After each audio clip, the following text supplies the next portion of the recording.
Chris, thanks. Toledo sees nearly 10,000 evictions per year, with many of those women and children. And the Fair Housing Center says in some cases, landlords are taking advantage of the situation. Michael Sandlin has a story of a woman who was just evicted from her West Toledo home and then lost everything. Michael, you say this woman's a victim in more ways than one?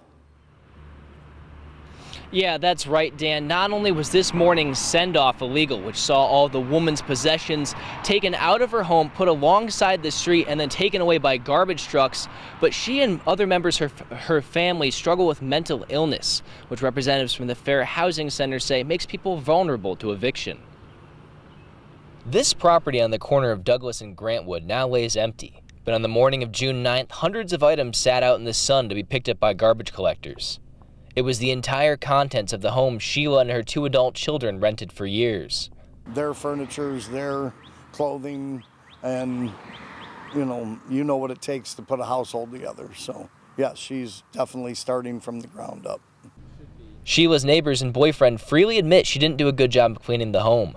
The bushes and grass have turned into quite the jungle, and they understood when Sheila was hit with an eviction notice from the property owners. But things turned sour when the owners, listed as Ned 3 LLC, according to the Lucas County Auditor's Office, decided they wanted to remove all of Sheila's belongings and put them on the side of the road, which is illegal and a code violation. She will take whatever action she feels she needs to take, and we'll go from there. And Sheila's situation isn't uncommon for a mother like her. Her 2 children have autism, and Sheila struggles with hoarding.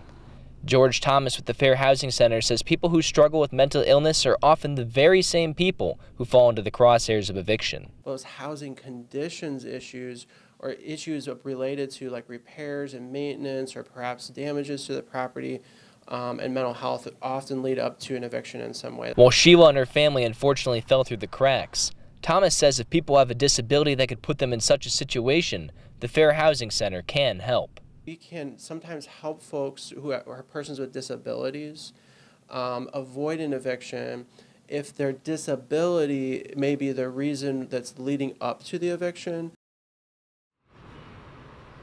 City officials say that the landlord who tossed Sheila's items will end up being cited, and they plan to recoup the cost of all the items missing. And if you or a family member are struggling with mental illness and you're worried that you could end up having an eviction, contact the Fair Housing Center. Reporting in West Toledo, I'm Michael Sandlin for WTOL 11.